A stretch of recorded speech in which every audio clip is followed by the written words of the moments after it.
4 जुलाई 1999 की बात है, जब कारगिल का युद्ध चल रहा था। हिंदुस्तान और पाकिस्तान की सेना आमने सामने से गोलीबारी कर रही थी। टाइगर हिल पर चढ़ने के लिए तिरंगा लेकर योगेंद्र यादव अपनी टीम के साथ जब ऊपर बढ़ रहे थे, तब पाकिस्तानी सैनिक उन पर लगातार गोली पर गोली चला रहे थे। योगेंद्र यादव महज 19 साल के ही थे उस वक्त, और उनको दुश्मनों ने 18 गोलियां मारी, और 18 गोली लगने के बाद भी वह जिंदा थे, मरे नहीं। और उन्होंने अदम्य साहस का परिचय देते हुए एक दो नहीं, कई पाकिस्तानी सैनिकों को ढेर कर दिया था। ऐसा पुरस्कार उनको दिया गया भारतीय सेना की तरफ से, भारत सरकार की तरफ से, जो पुरस्कार सिर्फ मरणोपरांत ही मिलता है, यानी कि वीरता पुरस्कार से उनको सम्मानित किया गया। ऐसे बहादुरी के किस्से सेना में ही सुनने को मिलते हैं, बाकी जगह पर कम ही मिलते हैं। आज का जो किस्सा मैं आपको सुनाने जा रहा हूं, जिस किस्से को सुनने के बाद आपको यकीन ही नहीं होगा कि ऐसा भी हो सकता है, बाकी ऐसा ही है। और जो यकीन नहीं कर रहे हैं, उनको वहां जाकर इस सच्चाई को परखना चाहिए और जानना चाहिए। तो चलिए दोस्तों, बिना किसी देरी के वीडियो की शुरुआत करते हैं। मगर वीडियो से पहले अभी तक आपने हमारे चैनल को सब्सक्राइब नहीं किया हो तो जल्दी से जल्दी सब्सक्राइब कर दो, ताकि हमारी कोई भी वीडियो आपसे मिस ना हो। दोस्तों, आज की जो सच्ची घटना मैं आपको सुनाने जा रहा हूं, यह सच्ची घटना भारत का एक प्रदेश है सिक्किम, और सिक्किम का ही एक इलाका है नाथुला। दरअसल मैं बात कर रहा हूं 6 अक्टूबर 1968 की रात की। एक सिपाही जिसका नाम होता है प्रीतम सिंह, जो कि आर्मी में ही मौजूद था, उसको एक सपना दिखाई देता है। सपना देखने के बाद वह हड़बड़ाहट और परेशान होने लग जाता है। सोच रहा था कि मैं अभी बताऊं कि कब बताऊं। सुबह सुबह का जो सपना होता है वह अक्सर पूरे हो जाते हैं। दिन निकलने को हुआ था और वह बेचैन हो रहा था कि करूं तो क्या करूं, कैसे और क्या करूं। बस इंतजार था तो उसको सूरज निकलने का। सूरज निकल आता है क्योंकि वह अपने बड़े ऑफिसरों के सामने जाने से डर रहा था, घबरा रहा था, सोच रहा था कि जाऊंगा तो लोग यकीन करेंगे नहीं करेंगे, समझ नहीं आ रहा। फिर वह हिम्मत जुटाता है, अपने एक दो साथियों से पूछता है कि कुछ बात करनी है, मुझे अपने ऑफिसर से, क्या मैं चला जाऊं कि नहीं। तब उसे बाकी साथी कहते हैं कि ठीक है, चले जाओ, कोई दिक्कत नहीं है। तो प्रीतम सिंह जो आर्मी का सिपाही है, वह सीधा वहां जाता है। 23वें पंजाब बटालियन, पंजाब रेजिमेंट का वह सिपाही था। अपने ऑफिसर से जाकर कहता है कि सर, रात मेरे सपने में हरभजन सिंह आए थे और उन्होंने मुझे कुछ कहा है। तो जैसे ही बात सपना की हो रही थी तो ऑफिसर ने कहा कि तुमने सपना नहीं देखा, बल्कि तुम सदमे में हो, तुम्हें परेशान होने की जरूरत नहीं है। अगर जरूरत हो तो छुट्टी लेकर घर चले जाओ, घर घूम के आ जाओ। वह कहता है कि सर, मेरी बात का यकीन तो करिए, आपको मैं जो कह रहा हूं बिल्कुल सही है और सच है। तो उसके बाद जब ऑफिसर को बार बार वह बोल रहा है, तो ऑफिसर भी उसकी बात मानने को तैयार हो जाता है। और ऑफिसर एक टुकड़ी टीम तैयार करता है, और टीम तैयार करने के बाद यह टीम डोंगचुई इलाका है, वहां पर नाथुला के पास उन पहाड़ियों में टीम पहुंचती है। और वहां जाने के बाद जो सपने में देखा था वही देखने के बाद सीधा पहुंचते हैं। तो एक नदी के किनारे एक लाश पड़ी हुई थी, और लाश किसी और की नहीं थी बल्कि एक सिपाही हरभजन सिंह की लाश थी। हरभजन सिंह की लाश देखने के बाद सब लोग रो पड़ते हैं, परेशान हो जाते हैं। लेकिन इससे भी बड़ी चमत्कारी वाली जो बात थी वह यह थी कि जिस सिपाही ने, प्रीतम सिंह ने यह बात कही है, वह ऐसा कैसे सच हो सकती है कि कोई व्यक्ति मर जाए, उसके बाद वह सपने में आए, और सपने में आने के बाद यह बताएं कि मेरी लाश वहां पड़ी हुई है। तो दोस्तों, वह सपना आखिर क्या था, कौन थे वह हरभजन सिंह, उनके बारे में मैं आपको पूरा और शुरू से बताऊंगा। दरअसल पाकिस्तान में एक जिला है गुजरांवाला, जो कि अब फिलहाल पाकिस्तान में है। और 30 अगस्त 1946 को एक बच्चा पैदा होता है, जिसका नाम उसकी माँ, उसका नाम रखती है हरभजन सिंह। हरभजन सिंह जब 20 साल का होता है, तो 20 साल के होने के बाद 9 फरवरी 1966 को भारतीय सेना में भर्ती हो जाता है। उसकी ख्वाहिश थी, उसका सपना था कि मैं भारतीय सेना में जाऊं, और 1966 में भर्ती होने के बाद उसकी कुछ इधर उधर पोस्टिंग होती है। उसके बाद फिर यह सिक्किम में चला जाता है, और सिक्किम में जाने के बाद नाथुला एक जगह होती है, और उसी जगह पर इसकी एक ड्यूटी थी कि तुम्हें खच्चरों पर, घोड़े पर राशन, सब्जियां, जो भी फौजियों की जरूरत का सामान होता है, वह रख कर एक स्थान से दूसरे स्थान पर जाना होगा। ऐसे रोजमर्रा का काम था, ऐसा नहीं कि पहली बार कर रहे हैं। लेकिन वह 4 अक्टूबर 1968 को जब अपना सामान लेकर, सैनिकों के लिए खाने पीने की चीज लेकर जब निकल रहे थे, अपनी टुकड़ी के पास जा रहे थे, तो समुद्र तल से 14,000 फुट की ऊंचाई पर वह उस वक्त चल रहे थे। और जैसे जैसे उनके खच्चर, उनके घोड़े आगे चल रहे हैं, वह पीछे पीछे चल रहे थे। अचानक उनका पैर फिसल जाता है और बहुत ऊंची पहाड़ी से, बहुत ऊंची चोटी से वो सीधा नीचे जमीन पर आकर गिर जाते हैं। और वो जब लुढ़कते लुढ़कते जमीन पर आकर गिरते तो उनकी कई हड्डियां टूट जाती हैं और बहुत ऊंची पहाड़ी से, बहुत ऊंची चोटी से वो सीधा जमीन पर आकर गिर जाते हैं और उनकी कई हड्डियां टूट जाती हैं और वो सीधा पहुंच जाते हैं नदी में। नदी का बहाव बहुत ज्यादा तेज था तो उनका जो शरीर था वह बहाव के साथ ही बह जाता है।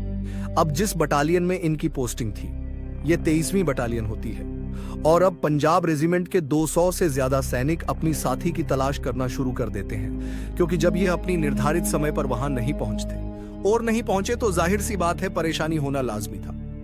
खैर दोस्तों, सेना के जवान अपने इस सैनिक को ढूंढने लगते हैं। तरह तरह की बातें शुरू हो जाती हैं कि कुछ लोग कहने लगते हैं भगोड़ा है, भाग के चला गया होगा। अब वहां कुछ लोग डरपोक तो कुछ लोग कुछ के कुछ ही कह रहे थे। लेकिन जब 200 से ज्यादा जवानों ने उस इलाके में, जहां पर जाकर उनके पैरों की सीमा खत्म हो जाती है, अर्थात जहां पर उनके पैरों के निशान आखिरी दिखाई दे रहे थे, वह एक पहाड़ी इलाका था। वहां बहुत ज्यादा बर्फ पड़ रही थी और बर्फ के बीच में से वह गुजर रहे थे। तो जाहिर सी बातें हैं कि घोड़े के खच्चरों पैरों के निशान तो थे, लेकिन उनके पैरों के यानी कि इंसान के पैरों निशान नहीं थे। इसलिए उन्होंने इस बात का अंदाजा लगा लिया कि वह इस नदी में जाकर गिर गया होगा। और अब दोस्तों, ढूंढते ढूंढते 200 से ज्यादा जवानों को 48 घंटे से ज्यादा का समय हो जाता है। उनकी लाश कहीं नहीं मिलती और वह आर्मी वाले थक हार के अपने अपने कैंप में आ जाते हैं। और उसके बाद एक तरह से कह सकते हैं कि वह उम्मीद छोड़ बैठे थे। और जब उम्मीद छोड़ बैठे हैं तब 1-2 दिन बाद प्रीतम सिंह, एक सिपाही होता है भारतीय सेना का, उसके सपने में हरभजन सिंह आते हैं और बताते हैं कि मेरी लाश वहां पर नदी के किनारे पर पड़ी हुई है और मैं वहां से नीचे खाई में गिर गया था।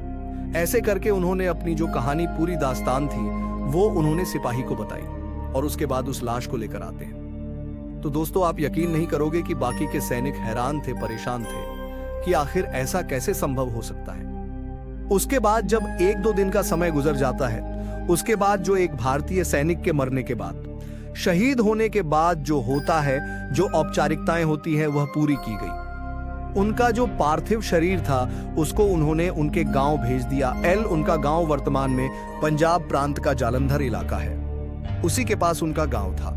जब देश आजाद होता है तो आजादी के बाद उनके परिवार के लोग हिंदुस्तान में आकर बस जाते हैं। इधर अब दोस्तों, उनका पार्थिव शरीर उनके गांव पहुंचता है। लोगों में सन्नाटा सा छा गया। किसी का बेटा, किसी का भाई, तो किसी का कुछ और। अगर इस तरह से लोग सेना में जाए और वह सब कुछ अपना खत्म कर दे या शहीद हो जाए, तो बाकी के लोगों के लिए दिक्कत परेशानी वाली बात होगी ही। उनके साथ भी यही था। उसके बाद कुछ वक्त बिता। प्रीतम सिंह को 2 दिन के बाद फिर से एक सपना दिखाई देता है। तो उसमें हरभजन सिंह कहते हैं कि भाई, अगर कोई बुराई ना हो या तुझे कुछ बुरा ना लगे तो तुम मेरी समाधि बनवा देना। उसके बाद समाधि वाली बात ऑफिसर के सामने आती है, तो वह इस चीज के लिए मना नहीं करते, क्योंकि पहले जो सपना था और जिस सपने के बाद उन्होंने इस लाश को बरामद किया था, ठीक दूसरा सपना देखने के बाद लोगों ने अब कोई ज्यादा बातचीत नहीं की, कोई सवाल जवाब नहीं किया और जाहिर सी बात है, सीधा उस सपने के बारे में सोचने लगते हैं और समाधि बनाने की बात शुरू हो जाती है। उसके बाद वहां एक बंकर था, उस बंकर में ही उसको बंद कमरा बनाकर उसी में ही उनकी समाधि बना दी जाती है, समाधि बन जाती है, जैसे एक फॉर्मेलिटी, या फिर कह सकते हैं कि मामले को गंभीरता से ले गया। लेकिन जब दोस्तों कुछ दिनों बाद तीसरा सपना आता है, तो वाकई में एक अद्भुत और अचंभित, परेशान करने वाला सपना था, क्योंकि इस बार सपना प्रीतम सिंह को नहीं दिखाई दिया बल्कि अन्य किसी सैनिक को दिखाई दिया था। उनकी जो 23वीं बटालियन थी, उसी में से एक सैनिक होता है, उनको यह सपना दिखाई दिया और उस सपने में इस बार बताया गया कि चीन की तरफ से कुछ आहत आती हुई दिखाई दी और उसके साथ कुछ सैनिक की भी। अगर आप देखेंगे तो उनकी घुसपैठ शुरू हो रही है और यही पूरी बात सुबह उस सैनिक ने अपने ऑफिसर को बताई।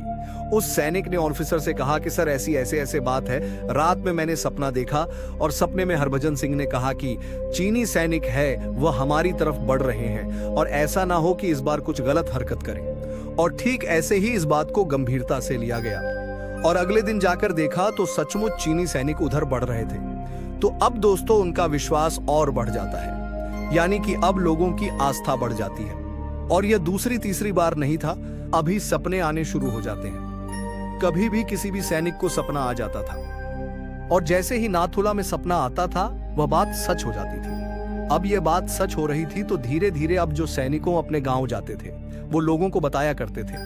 अब लोग अपने अपने गांव से आने लगते हैं सिक्किम के इसी नाथुला में हरभजन सिंह के मंदिर में दर्शन के लिए, और जाकर उसी समाधि में देखते थे, क्योंकि अब लोगों में आस्था बढ़ गई थी। सब कुछ वैसे ही चल रहा था जैसे एक नॉर्मल होता है।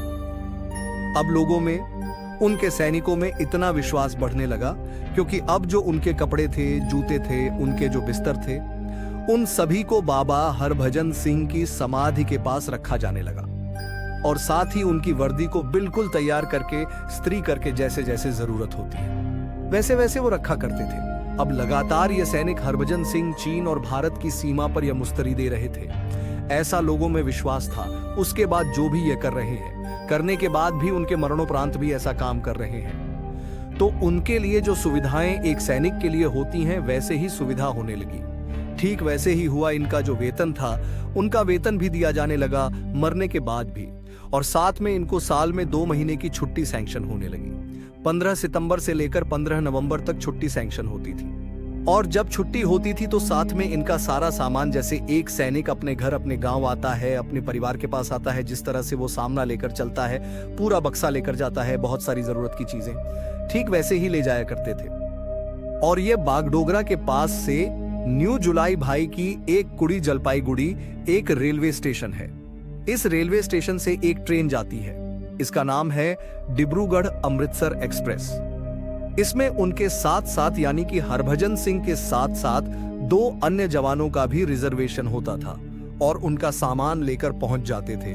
उनकी जो सीट होती थी, रिजर्व होती थी, उस सीट पर किसी की बैठने की हिम्मत नहीं होती थी, क्योंकि यह सीट हरभजन सिंह के लिए बिल्कुल आलोट थी, आरक्षित थी, और उसे लेकर सीधा यह अमृतसर सर्वोत्तम अपने जालंधर जाते थे। अपने गांव 2 महीने से छुट्टी पूरी होती थी, फिर वह उनके दोस्त सिपाही जाते थे और उनके सामान लेकर वापस आते थे। एक तरह से इन्होंने एक नियम बना लिया, और 1968 से लेकर लगातार ऐसे ही चला जाता है। जब यह बात धीरे धीरे लोगों को पता चलती है तो लोगों की आस्थाएं और बढ़ने लगती हैं, और फिर पहले सैकड़ों लोग, फिर हजारों लोग, अब लाखों की संख्या में लोग जाने लगे उसी जगह पर।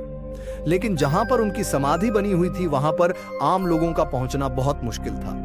इसलिए लोगों की सुविधा को देखते हुए 11 नवंबर 1982 को उस समाधि स्थल से दूसरी जगह लगभग 9 किलोमीटर पहले ही एक मंदिर बनाया गया है, और मंदिर का नाम रखा है बाबा हरभजन सिंह। इस मंदिर में यहाँ पर लोग श्रद्धालु बनकर आते हैं, उनके जो किस्से हैं, उनकी जो बातें हैं, जो सपने में आकर वह सैनिकों को बताते हैं, वह सारी बातें सुनते हैं तो लोगों का विश्वास और बढ़ जाता है। लेकिन साइंस इन बातों को मानती नहीं है।